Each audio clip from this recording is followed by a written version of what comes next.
Hi, this is Padma. Welcome to my channel taste of India. నేను ఈరోజు బీరకాయ తొక్కతో పచ్చడి చేస్తున్నాను.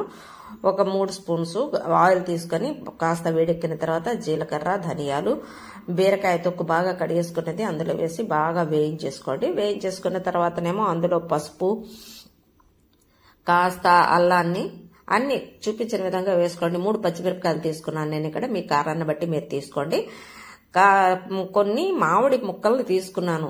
బాబోయ్, చాలా పుల్లగా ఉన్నాయండి బాబు. మీరు మీ పులుపుని బట్టి మీరు మామిడి ముక్కలు తీసుకోండి. మామిడికాయల సీజన్ గాని అయిపోయింది అనేసి అంటే దాని బదులు మీరు చింతపండు తీసుకోవాలన్నమాట.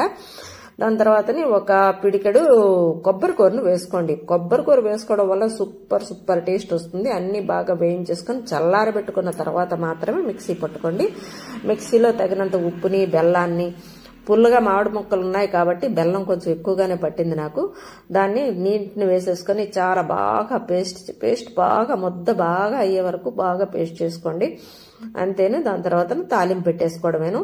ఒక 3 నుండి 4 స్పూన్స్ ఆయిల్ తీసేసుకొని తాలింపు గింజలు వేసేసుకొని మస్ట్ హింగ్ యాడ్ చేసుకోండి. చాలా హెవీ ఉంటుంది, ఫైబర్ ఫుడ్ కదా ఇది. అందుకని అన్ని వేసేసుకొని తిరగమాత వేసేసుకోవడం. తొక్కలో పచ్చడే కదా అని అనకండి, చాలా టేస్టీగా ఉంటుంది. సో మస్ట్ ట్రై దిస్ పచ్చడి అండ్ ఎంజాయ్.